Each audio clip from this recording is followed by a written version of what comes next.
back here on Blitz, where it's time for our weekly phone interview, and for that we welcome Lindsay McCoy-Drummond, third-year head coach for the Habersham Central Lady Raiders. Lindsay, it's been a while, but we're glad to have you back on the show. Thanks, Brian. Now you're 28-11 heading into the area tournament. Marks the highest win total since you took over this program in 2011, and the most since the 37-win season in 2008 for Habersham. How satisfied are you the way that the girls have played throughout the regular season? I've been completely happy and proud of their performance so far. Of course, we've had some matches where we could have performed better and maybe didn't play our best, but that's going to happen when you play as many matches as we do. They're not going to be perfect.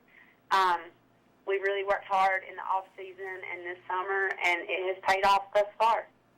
Now you have 6 key seniors that anchor this team, and they experienced the state playoff berth last year, but what would it mean for this program to get back there 2 years in a row?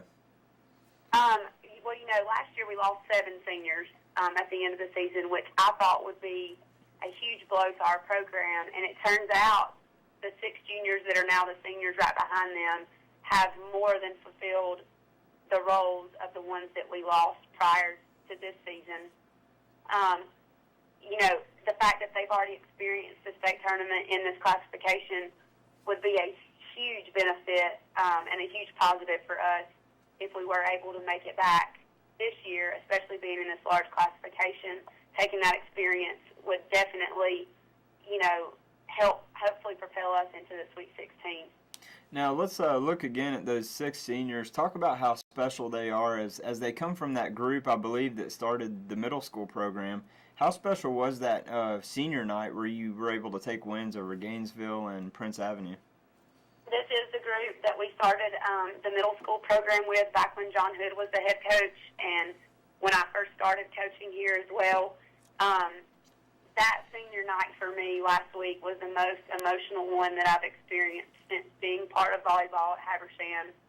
These girls they were always in the shadows of those 7 seniors that graduated last year, and they have risen to the challenge of, keeping the program strong and have really developed into strong leaders for this younger group that we have coming up, because we have a lot of freshmen right now part of our program. So I've been emotional for actually the past month or so, knowing that it's coming to the end. Yeah, that's always sad, but quite a good run you've had this year and last year also in the first year of Area 6A volleyball. How well do you feel your team was able to adjust since last year's experience? I feel like they did it with complete ease and a lot of class, which I'm extremely proud of. Pretty much everywhere we've traveled to this season, the consensus has been we're well-rounded, strong, and classy. And as their coach, I couldn't ask for any higher compliment. Now, we've talked about the seniors already, but quickly mention some of the surprise players and some of the key contributors. Some of the ones you said are coming up right now that you'll have back next season as well. Next season we'll have 3 returning juniors. We should. Chaselyn Allen, Taylor Hill, and Kira Shalik-Koshvili. And Kira actually got cut from our program as a freshman, but she went and played club ball, took some lessons, and has really improved and become a pretty big contributor to our team, both offensively and defensively. And then, of course, having the other 2 juniors, their experience is going to be key after we lose. I've got 2 sophomores on the team as well, in Abby Lovell and McKay George. And they may not be getting a lot of playing time right now, but the experience with practice competition is going to be beneficial. And then I also have a freshman, Lainey Gosnell.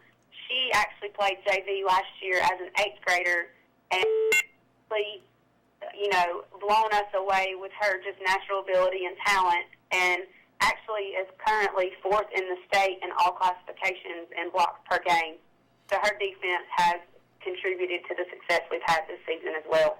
Well, it sounds like you got things lined up for years to come. Lindsay, thank you so much again for your time today, and as always, you did great, and congrats on a solid season, and good luck heading into the area tournament. Thanks, Brian. A quick breather, then back in our studio to wrap up today's show with some highlights and Player of the Week.